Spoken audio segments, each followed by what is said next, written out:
Good morning, friends. Today is the first day of March. And I don't know if you've ever heard the phrase, March comes in like a lion and goes out like a lamb. And now what that means is that March comes in usually very mad and cold and blustery. And as the month goes on, it gets more spring-like. And the wind tends to be more gentle, and the temperature's not as cold. And I don't know if any of you have been outside yet today, but when I looked at my thermometer this morning, it was 17 degrees. That is very cold.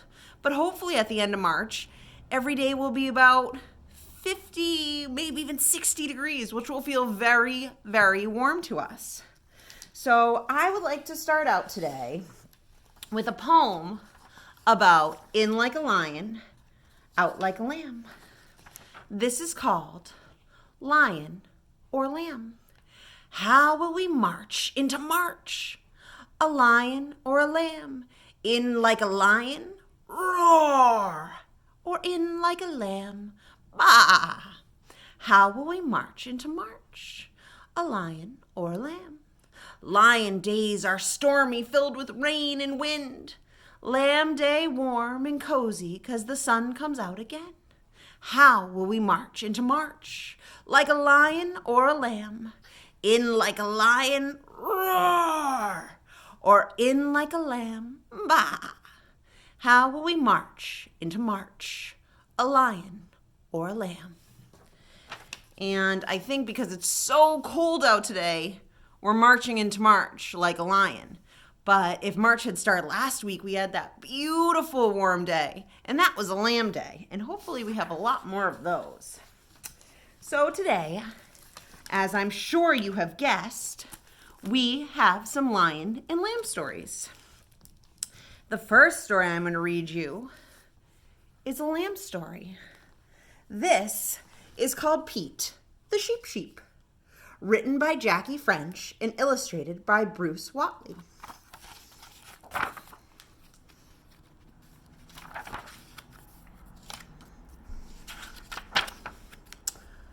Ratso, Big Bob, and Bungo sheared sheep in Shaggy Gully. Ratso had a sheepdog named Brute. Big Bob had a sheepdog named Tiny. Bungo had a sheepdog named Fang. But the new shearer had a sheep. "Hi, I'm Sean," he said. "This is Pete." "Bah," said Pete politely, which means sheep talk means, "Delighted to meet you, gentlemen. Madam, please follow me, and Sean will attend to you shortly." "You can't have a sheep," cried Big Bob. "You need a proper sheepdog," yelled Ratso. "Struth," muttered Bungo, who never said much. "Pete's as good as any sheepdog," said Sean. "We just do things differently." "Bah, bah," said Pete, which in sheep talk means, "Thank you for waiting, sir. Sean will be right with you." Sean and Pete were a great team. Sean was a sensational shearer, and Pete was so polite that the sheep would follow him anywhere. "Bah, bah," Pete would ask. "Yes, you're right," Sean would say. "I do need to take off a little more around the ears." "That's not the way we do things here," yelled Ratso. "Go bring in some sheep, Brute." "Hurry up, Tiny," called Big Bob. "Yup," agreed Bungo, who never said much. But the sheep didn't move. They were waiting for Pete. "That sheep is nothing but a troublemaker," yelled Ratso.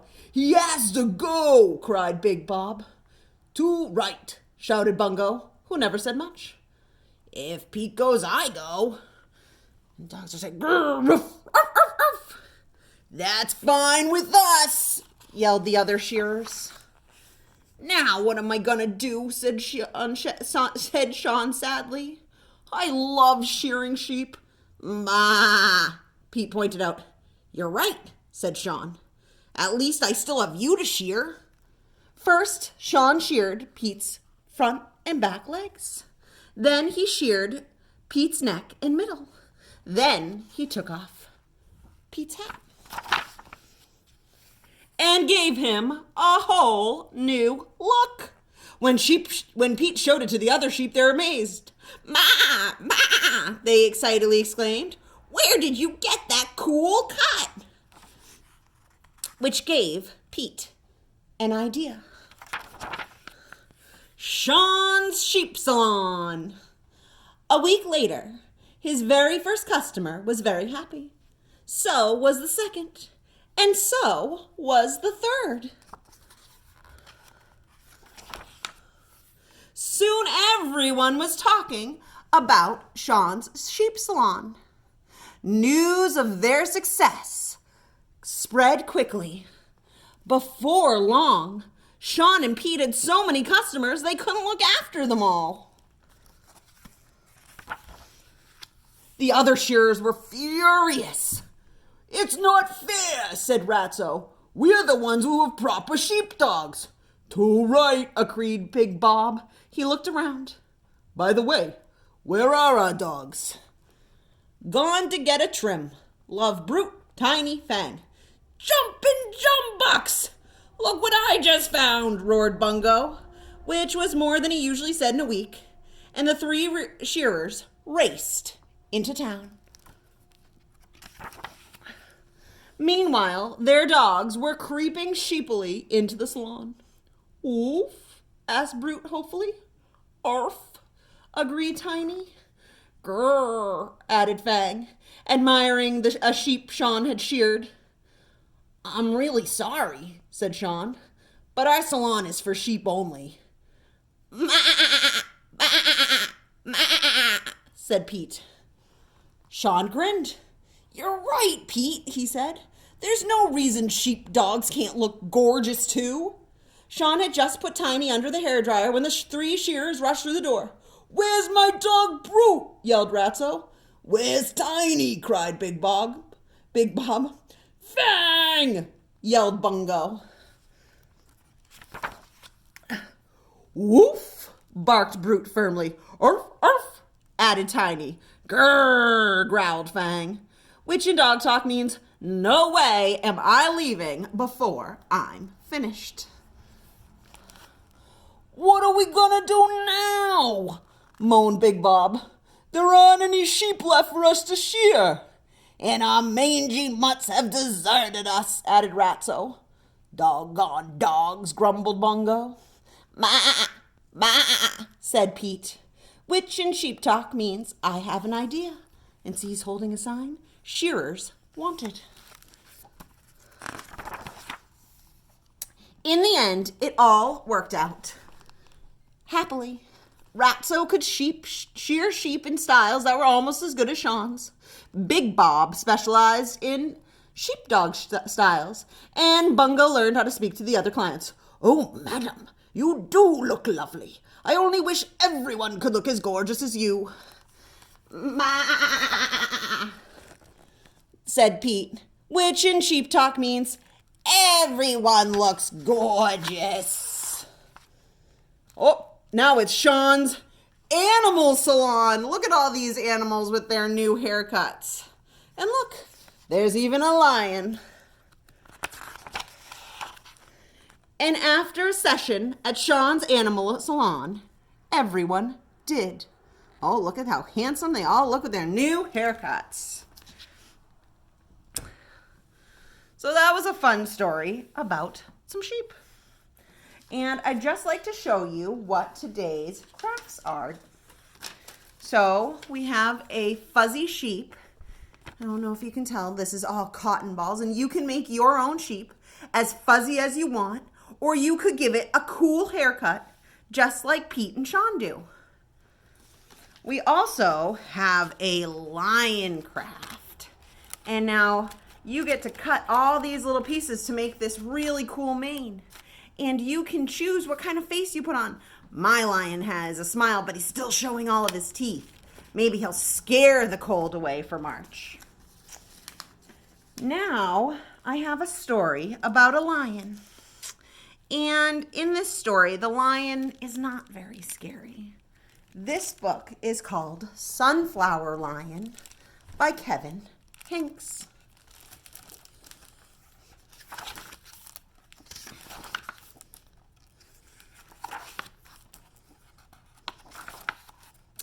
Chapter 1.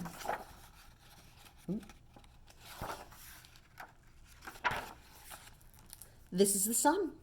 Can you see it? The sun is shining in the sky, as bright as a flower. Chapter 2. This is a flower. Can you see it? The flower is growing. It is growing on the hill. It looks a little like a lion. Chapter 3. This is a lion. Can you see him? The lion is running up the hill. He smells the flower. He warms himself in the sun. Chapter 4. The lion sleeps. He dreams he is in a field of flowers. The flowers are as big as the sun. The flowers are cookies, and he eats them all. When he wakes up, he is hungry. Chapter 5. The lion runs home. Can you see him? No, you can't. He is running too fast. Chapter 6. Now the lion is home. He has had his supper. He is asleep with his family. He is happy. Can you see him? Yes, you can. The end. So even though we say March comes in like a lion, in that story, the lion likes the warmth just as much as we do. And in real life, we know that lions live in a warm place called where? They live in Africa, where it is warm. So next, I have another poem about March.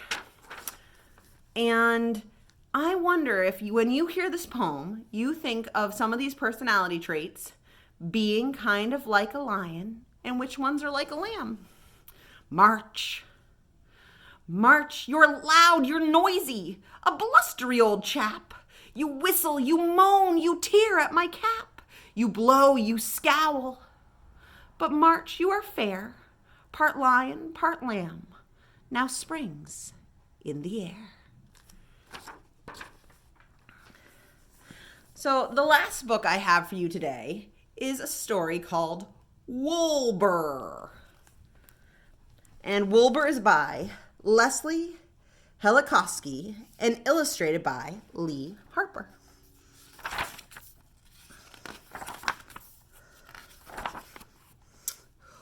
Wilbur had a little trouble with the herd today, said Ma. What happened, said Pa. I don't want to stand still with the sheep, said Wilbur. I ran with the dogs instead. But those dogs are half wild, said Pa. I know, said Wilbur. Isn't it great? They'll run circles around you, said Ma. I know, said Wilbur. Isn't it great? Don't worry, said Grandpa. But Ma and Pa pulled on their wool all night. Wilbur had a little trouble in the shearing barn today, said Ma.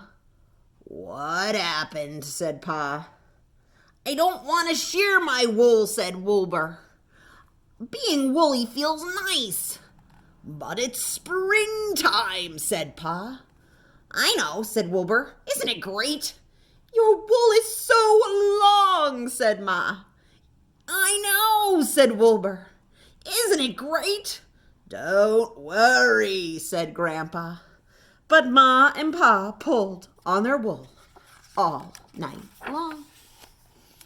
Wilbur had a little trouble carding wool today, said Ma. What happened? Said Pa. I carded my own wool, said Wilbur. No more tangles. But sheep don't card wool on their bodies, said Pa. I know, said Wilbur. Isn't it great? You look so different, said Ma. I know, said Wilbur. Isn't it great? Don't worry, said Grandpa. But Ma and Pa pulled on their wool all night long. Wilbur had a little trouble spinning today, said Ma. What happened? Said Pa. I rode around on the spinning wheel, said Wilbur. It was fun. But spinning is not supposed to be fun, said Pa. I know, said Wilbur. Isn't it great? Your yarn is all loopy, said Ma. I know, said Wilbur. Isn't it great? Don't worry, said Grandpa. But Ma and Pa pulled on their wool all night long. Wilbur had a little trouble dyeing wool today, said Ma. What happened? Asked Pa. Instead of dyeing the yarn, I dyed myself, said Wilbur. I like experimenting. You look unbelievable, said Pa. I know, said Wilbur. Isn't it great? It will never wash out, said Ma. I know, said Wilbur. Isn't it great? Don't worry, said Grandpa. But Ma and Pa pulled on their wool all night long. Wilbur had trouble in weaving today, said Ma. What happened? Said Pa. I put my head in the loom, said Wilbur, to weave my forelock. But that's not what you were shown, said Pa. I know, said Wilbur. Isn't it great? It's unheard of, said Ma. I know, said Wilbur. Isn't it great? Don't worry, said Grandpa. But Ma and Pa pulled on their wool all night long. Finally, Ma and Pa took Wilbur aside and said, You must follow the flock, dear. It's what sheep do. From now on, you will stay with your herd like everyone else. You will shear wool like everyone else. You will card wool like everyone else. You will spin wool like everyone else. You will dye wool like everyone else. And you will weave wool like everyone else. Oh, said Wilbur. He thought and thought and thought and thought all night long. And from then on, he taught everyone to run with the dogs. To let everyone grow their wool, to card their own wool, to spin crazy yarn, to experiment with color, and to weave their forelocks. Ma and Pa put their heads in their hooves and sighed. Wilbur does not think like we do, said Ma. I know, said Pa. Now everyone looks like Wilbur and acts like Wilbur, said Ma. I know. How will we ever find him? Said Pa. Don't worry, said Grandpa. So those are all the lion and lamb stories I have for you. And I have down on our front porch our craft bags that, in addition to the lion and lamb, there is a lion and lamb coloring page, and there's also a really neat chart, and it has two sides, and one side says lamb days and the other side says lion days. And you have little squares, and you can decide by going outside and seeing how the weather feels. Is it a lion day or a lamb day? And you can record what each day of March is like. And then if you could let me know what you're experiencing, if you see more lamb days, let's hope, or more lion days, I'd like to know. But that is all for today. So now I'm going to say, so long now, till next time. See you later, alligator, and a wild crocodile. Have a good day.